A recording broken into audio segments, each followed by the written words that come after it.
right, folks, we're navigating some pretty murky waters in this video. We're talking about immigration in Canada. If you haven't noticed, there's a lot of immigrants in Canada now, and it's not just me, it's not just you, it's everyone's noticing it. Welcome back to another video. Welcome back to the channel. Before we get into it, I do want to encourage you guys to smash the like button, subscribe if you haven't yet already.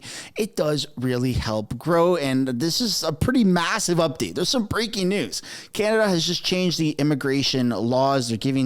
They're handing out permanent residency to people under certain circumstances. It's wild. It's never been done before. And this is a ploy to get more people to vote for Justin Trudeau for the Liberals. Now, Canada is defined in many different ways, but the main one, Canada's literal definition, or what our culture is multiculturalism. And that's not my own opinion. That's a fact. Canada is a multicultural country.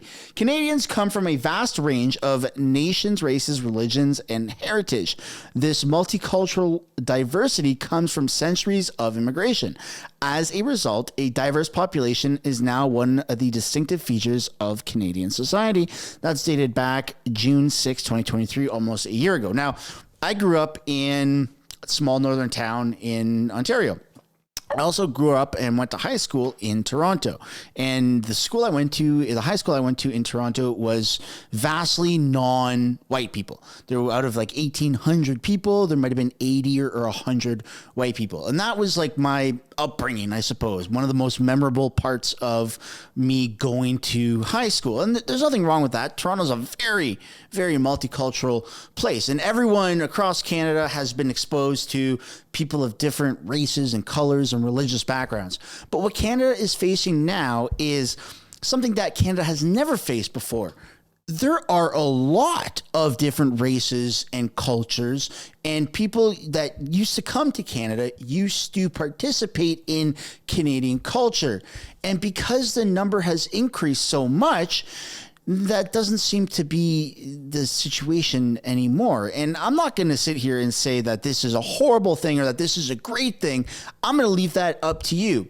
A lot of people are very freaked out at just the open gates of what seems to be our immigration policy, and there is a bit of a reason to be concerned. And these are all facts. These are not opinions. We're going to take a look at everything in this video here. But first, let's get an update at the polls. You have the Conservatives sitting at 217 seats. Bottom line, 190, top end of 236. Everything is looking copacetic right there.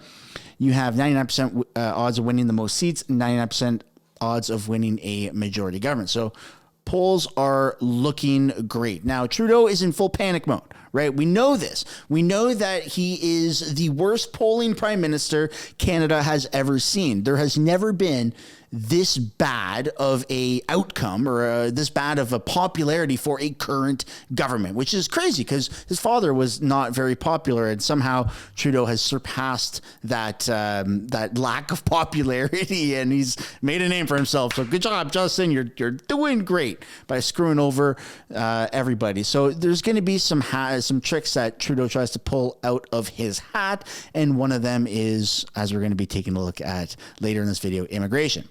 First, we're going to start off with Trudeau being a little bit scared that Trump seems to be most likely to win the next federal election in America. And so Canada is actually preparing for Trump to be president again. During Mr. Trump's first term was that the best argument as to why Canada shouldn't be hit with tariffs or punitive protectionist measures was that it would hurt American jobs as well. That's why I pointed out today that here in Pennsylvania, Canada is the #1 export partner for the state, greater than the next 4 foreign destinations combined. The links between the Canadian and the American economy are so deep, and indeed getting deeper over the past year. Our trade numbers have reached higher levels than any time before. So given the integration of our economies, the complementarity of our economies, the real concerns around shifting geopolitics that are in some ways much more challenging than they were 4 years ago, it is to the benefit of Americans and Canadians to continue to work well together regardless of who's in the White House. Well, quite frankly, this is the continuation of something. He's twisting words. He's twisting facts. I mean, the reason that rates are rising is not because of demand. It's because of increased taxes, which our government is directly responsible for. In fact, not even the entire government. This guy right here, this one, the master gaslighter right here, is responsible for the increase in costs because of taxes. I can't believe that he's still prime minister somehow. Thing that we've been doing quietly for years, building up connections and relationships with American business leaders, community leaders, political leaders to highlight how much we can do together when we work in a thoughtful, deliberate way. Yeah, no one's believing him for a second. The reason imports cost so much now is because the value of our dollar has absolutely sank. I mean, it's atrocious. We're at historic lows, Glenn. Historic lows. Let's take a look at a question period highlight clip here where the Liberal Party apologizes for the House Speaker, in a partisan ad.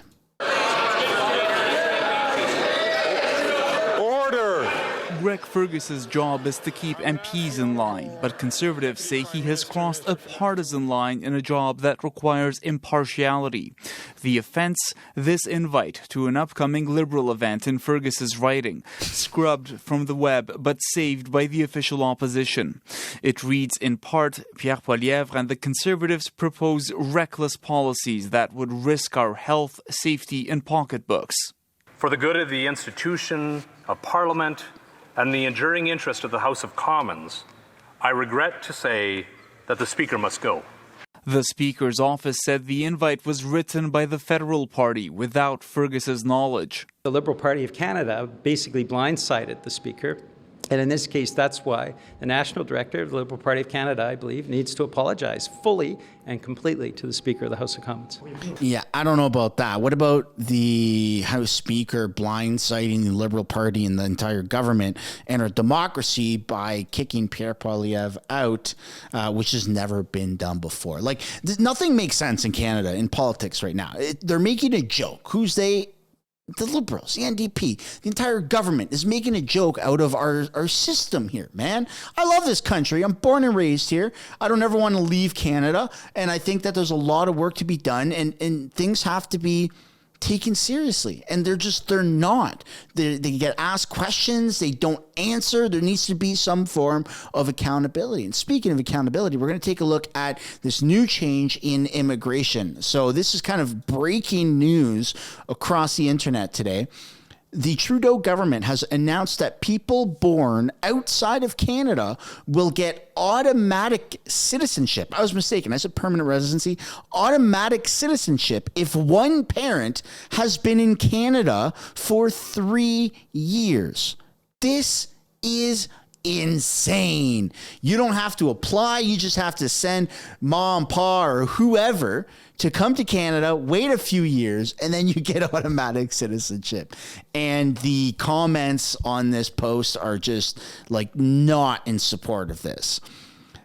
Election strategy. Jam in as many people who don't know what a loser you are before the election. Treason used to be a crime we took very, very seriously. What if the child is an adult? How about no and let people sign up citizenship the old way? Let's take a look at the actual announcement here. This is insane, folks. Under the new legislation, children born abroad to a Canadian citizen who is also born outside Canada will be a Canadian citizenship from birth if their parent can demonstrate they have a substantial connection to Canada. As long as a Canadian parent who was born outside of Canada has accumulated 3 years of time spent in Canada before the birth of the child, they'll be able to pass down their citizenship to their child. Finally, we wanted to take this opportunity to continue to minimize differential outcomes as much as possible for children born abroad and adopted by Canadians compared to children born to Canadians. This is going to guarantee a never-ending stream of immigration without even having to apply for any form of status. Like, there's just going to be perpetually new people coming in and getting this free citizenship handed out by our government. I've never seen this before. This would make sense if you have a bajillion houses that are empty and an economy that's thriving, and you need to fill a country. That's not happening in Canada. In fact, it's the opposite. We don't have enough houses. We don't have enough buildings. We don't have enough roads. We don't have enough cars. We don't have enough food. We don't have enough jobs to bring this many people in. It doesn't make any sense. Where are the people going? Where are they going to go? What jobs are they going to get? I mean, for crying out loud, there are viral videos on the internet of people applying for an LCBO cashier, which is the liquor store in Ontario, an LCBO cashier position. There's like 500 people applying for one, minimum wage or above minimum wage job. It doesn't make any sense. And it's not just in the major cities in Canada. People say, oh, well, if it's too crowded in Toronto, Vancouver, Montreal, so-and-so in Edmonton, Calgary, move out into the suburbs. People, I'm telling you, I live in one of these suburb towns. We're packed. It doesn't make any sense. You got towns that have 50, 75,000 people. There's no more houses. There's not building. There's no building. There's no construction. Canada is, I don't know what the hell is going to happen. I haven't been around long enough. I haven't studied history long enough. I haven't paid attention to politics long enough to know what is going to happen from this. But I feel like this is how a country collapses. I feel like this is how an economy collapses to something that just is not repairable. This is horrible, horrible, horrible. And this isn't to say that immigration is horrible. I think immigration is probably good. I don't know. I'm not an expert in that field, but we've all experienced immigration, targeted immigration, since the dawn of time. I mean, that's just how an economy works, if I'm not mistaken. I don't want to sound rude. I don't want to sound ignorant, but I just feel like this is not heading in the right direction. And I'm not the only person to say this. A lot of people are saying that. Let's take a look at this post here looks like it comes from Reddit. All right, guys, you win. This is from the subreddit called Canada Mass Immigration. I fought against your xenophobic subreddit for a long time, but I have finally started to see the truth as to what the F is going on in my country. I live in a larger city in Canada, and I've really noticed it too. Indians. All you see are Indians everywhere, and they're awful. And it never used to be a big deal. I grew up here. Multiculturalism is our thing. And you know what, so far? That's the thing that I agree with, that sentence. I grew up here and multiculturalism is our thing. I also grew up in Canada, and multiculturalism is what Canada is like kind of globally known for. At least that's our reputation. And that's not necessarily bad. But if it's too much, it could be bad. Right? Just like filling up a glass of water. You fill up a thermos, you fill up too much, you don't pay attention, and it overflows. That is a pretty good analogy for what's kind of happening in Canada right now. We're overflowing. All right. I liked being surrounded by different ethnic backgrounds and races with diverse viewpoints. You know what? Random person on Reddit? So do I. I absolutely love it. Like I said in high school, all of my friends were of different races, different cultures, and I grew up eating, in high school, I grew up eating Indian food. It was awesome. You didn't know if it was sweet or if it was spicy, and I got made fun of. The white guy that went red all the time, and it was a thing, right? It was a thing, and I absolutely loved it, and I cherish those moments. The thing is, we all lived here from different backgrounds, but we all focused on the same social contract. Now it's gone. It's all Indians everywhere, and they're loud, aggressive, untrustworthy, and taking over. They used to assimilate, but now there's so many of them that they don't have to anymore. They can just come here and do whatever the F they want. And you're seeing this type of reaction time and time and time again. And so I kind of want to pass a question off to you guys. How do you feel about this? How do you feel about our immigration reaching to this point? Look, I have no problem with Indians. I got tons of Indian friends. I grew up around Indians in high school. I was like 80 to 100 white people in a school of almost 2,000 people, right? Most of them were Indians, and then so on and so forth. So I kind of want to know how you guys feel about this. Are you seeing a noticeable difference in different cultures in Canada to the point where it's just very, very noticeable? Let me know down below in the comments what you think. Here is the article from immigration.newscanada.ca. New Canadian citizenship by descent bill C-71. Canadian immigration. Okay, so today, Immigration Minister Mark Miller announced that they are introducing new Canadian citizenship by descent legislation called Bill C-71. This bill would expand citizenship by descent beyond the first generation in an inclusive manner that preserves the value of Canadian citizenship.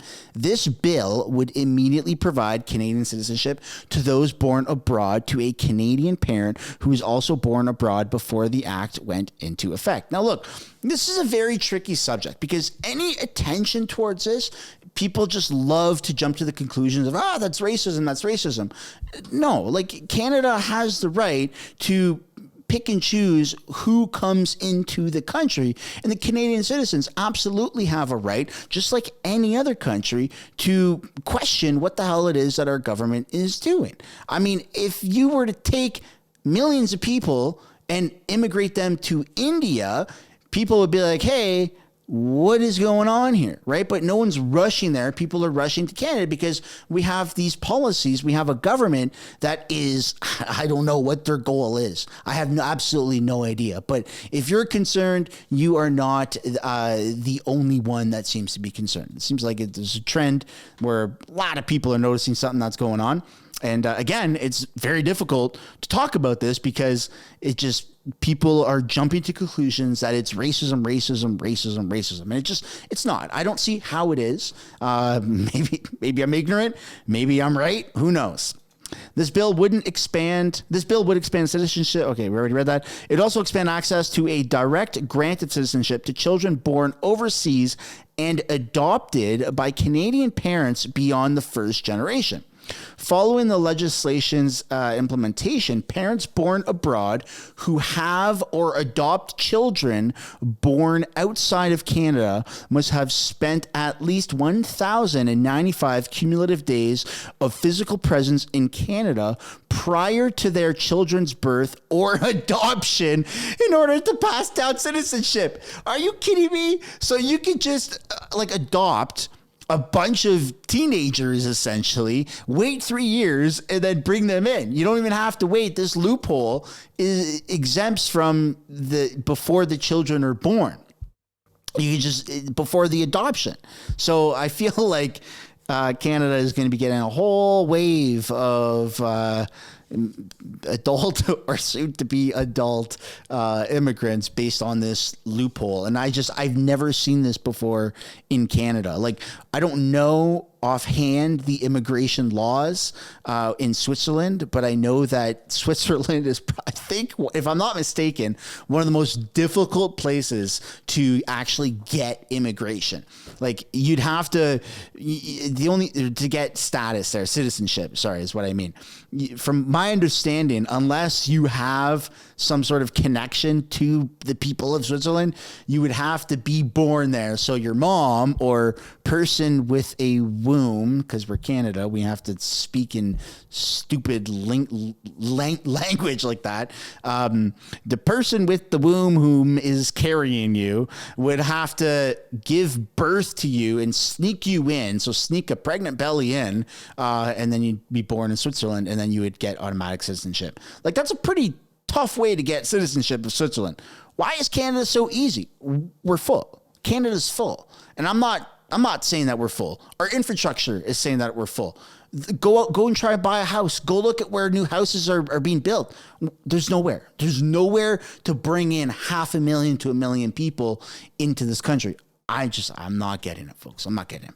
Harrison Faulkner says over 40% of the 21,000 non-Canadian citizens who have applied for the Canadian Armed Forces are Indian nationals, according to Vets for Canada sources. Why are so many Indians trying to join Canada's military? Vets for Freedom had this to say from a source of CFRG, the breakdown of 21,000 plus permanent residents who have applied to the Canadian Armed Forces, 41% of them are Indian. 8.4 are unknown, mostly Chinese or Indian, 7.8 from the Philippines, 7% from Nigeria, which is crazy. That's pretty wild. I mean, our numbers here in Canada for our military are like an all-time low, and the only people that are signing up are people that are on permanent residency. I don't know what's going on. Then you have this post right here of one of the individuals who is doing the protests on the East Coast, who to be the bad guy, PEI, saying that they're here on a student visa and they're demanding or protesting rather for permanent residency. And this is what he had to say in a committee hearing of sorts. Let's take a look. And my friends who work from here, he paid $2,500 for same course for 2 semesters for 8 months. How fair is that, sir? This is where I'm coming from, what I paid extra. How interesting is that? All together, I paid around $30,000 for my tuition. For same schooling fee, a person who is born and raised in Canada paid around $10,000. That $20,000, whether it led me to the country, but that is not a thing, right? Extra $20,000 for same thing and still suffering. How unfair is that? Something is going on here in Canada, folks, and I don't have the answers. However, I am here to try and deliver you guys the news. And I think that that's where we're going to end this video. I would love to know what you guys think down below in the comments. What are the solutions to Canada immigration? Should the Conservatives repeal this new bill that was just passed of giving free citizenship to those who parents or have been adopted, have lived in Canada for 1,095 days? And I don't even think that was consecutive. That was just accumulative. So that might be another loophole right there. Let me know down below what you guys think. On your way out, I would like to encourage you guys to smash the like button, subscribe if you haven't yet already, and I will see you all in the next one. Bye for now.